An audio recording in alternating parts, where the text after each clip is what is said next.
Hello everyone, welcome to the new video. So guys, কালকের ভিডিওতে তোমরা দেখছিলাই আর কি 16 যে রডগুলো আর কি সেই গোডাউন থেকে, লোহার গোডাউন থেকে আনছিলাম, আইনা বাড়িতে রাখছিলাম। তো আনার পরে সেই রডগুলো আর কি কাটতে লাগবে। তো যেহেতু আর কি তার কাটা তোলা শাবল বানাইতে হবে, তো তার জন্য তো আর কি সেই রডগুলো আর কি কাটতে লাগবে। তো তার জন্য কাটার পর তারপরে তো তার কাটা তোলা শাবলগুলো বানাবো।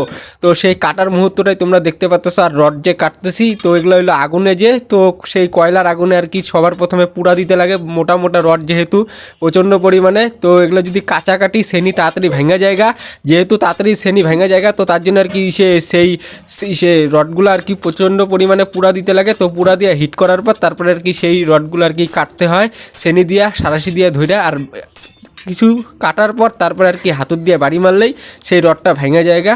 তো কাটাকাটি হয়ে গেছে সেই রডগুলা। ফাইনালি এতক্ষণ তোমরা দেখতে পারলা রড কাটার মুহূর্তটা। আর রড যে এত প্রচণ্ড পরিমাণে মোটা রডটা আর কি, সেই মোটা রডটা আফরে কয়লার আগুনে পুরানি হইলো। তো পুরানির পর তারপরে কাটা হইলো, আর তারপরে ভাঙা হইলো সেই রডটা। তারপরে আর কি আগুনে পুরানির পর সেই টুকরা টুকরা যে রডগুলো 18 ইঞ্চি, 20 ইঞ্চি, 22 ইঞ্চি, 25 ইঞ্চি এক একটা মাপের যে হয়েছে সেই রডগুলা, তো সেই রডগুলো আর কি চ্যাপটা করে আগুনে পুড়ে চ্যাপটা করে তারপরে তার কাটা তোলা শাবল কীভাবে বানানো হয়, তো এখন তোমরা সেটা দেখতে পারবা। তো আগুনে পুরানির পর তারপরে প্রচণ্ড পরিমাণে বাড়ি দেওয়ার পর তারপরে চ্যাপটা করা হয়েছে, একদম পাতলা করা হয়েছে।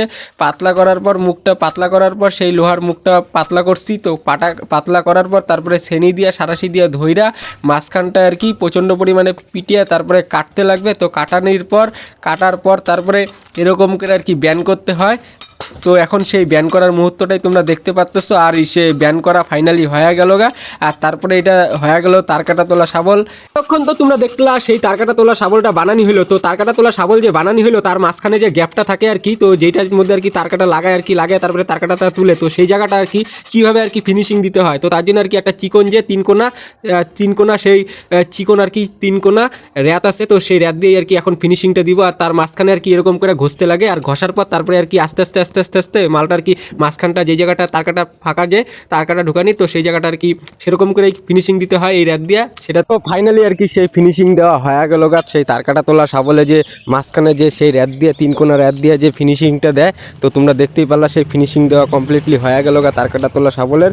তো তারপরে আর কি কতগুলো শাবল হয়েছে, ছোট বড় মাঝারি সাইজের, সব বড় ছোট সব সাইজেরই তার কাটা তোলা যে শাবল, তো শাবল বানানি কমপ্লিটলি হয়ে গেল গা। আর পরপর এরকম করে সেই তার কাটা তোলা শাবলগুলো সাজিয়ে রাখলাম, দেখতেই পারলা তোমরা ভিডিওতে।